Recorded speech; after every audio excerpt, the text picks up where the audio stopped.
Abril é um mês de conscientização sobre o autismo.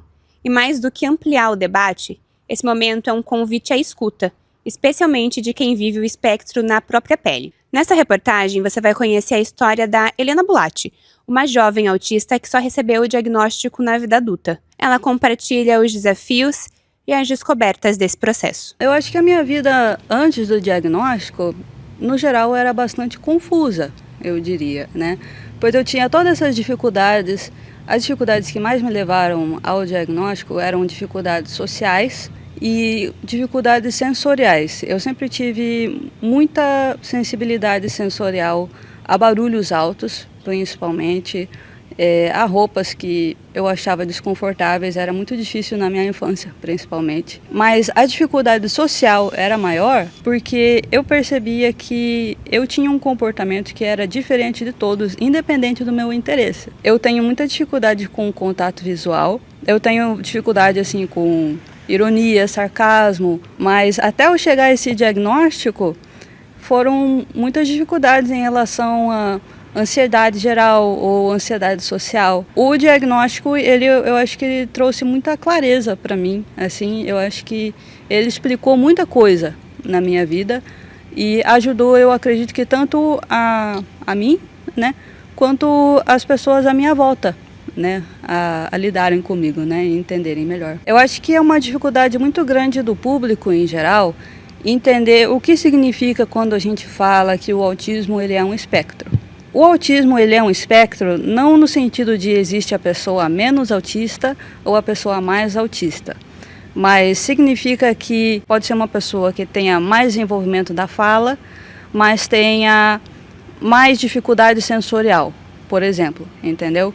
Tanto quanto você pode ser uma pessoa que é não verbal, que simplesmente não fala, usa apenas comunicação alternativa, por exemplo, mas que simplesmente não tem problema nenhum com som alto ou com protetor solar, que é algo grudento que a gente não gosta, ou roupas desconfortáveis, assim. O diagnóstico, eu acho ele importante, principalmente para a própria pessoa, para que ela se entenda, entenda as suas limitações, que, querendo ou não, né, as pessoas autistas sempre são capazes, né, de fazer todo tipo de coisa.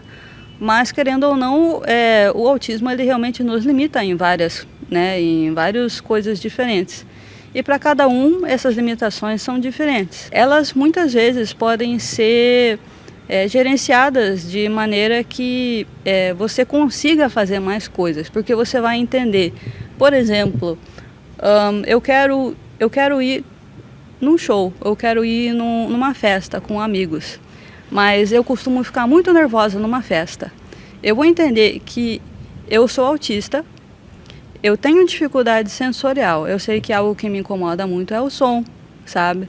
Eu sei que algo que me incomoda muito é socializar com pessoas que eu não conheço. O que eu posso fazer? Eu posso conscientizar essas pessoas antes da festa de que isso é o autismo, que algumas coisas que a gente fala não são por mal, às vezes a gente é muito sincero, sem querer, e acaba ofendendo, né, a pessoa.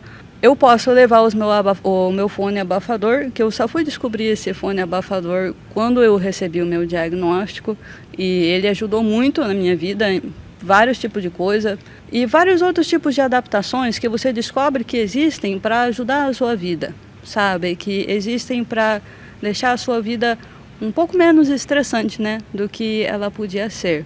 O diagnóstico, às vezes ele causa medo em mães e pais, porque eles não querem que a criança cresça com um rótulo, né? É uma pessoa com deficiência, é uma criança, é uma pessoa autista. E não quer que a pessoa seja limitada àquele diagnóstico durante toda a sua vida. Mas eu acho que é importante lembrar que o seu filho, né, ou filha, ele vai receber outros rótulos pela sociedade, se ele não receber o diagnóstico. Ele vai provavelmente se achar uma pessoa antipática, uma pessoa grossa, ou muitas vezes uma pessoa esquisita, né? A pessoa autista costuma se sentir como um alienígena na sociedade, porque a gente está sempre tentando aprender como se comunicar com vocês, né, pessoas, né, típicas, né?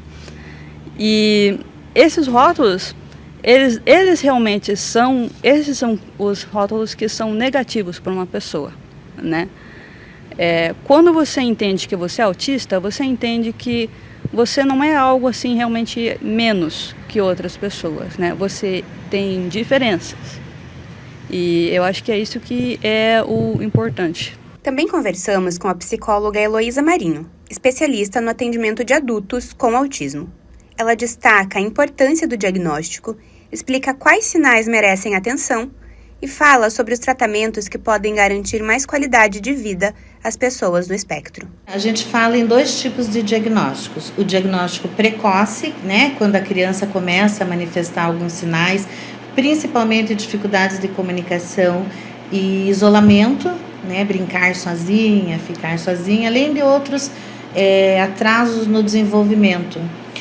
E a gente fala em diagnóstico tardio, que quando o jovem pós-adolescência ou adulto, ou inclusive uma pessoa mais velha, 40, 45 anos, se percebe como diferente e busca um diagnóstico. Então, esse seria o diagnóstico tardio. E é de extrema importância, porque realmente o diagnóstico do autismo no adulto é libertador, né?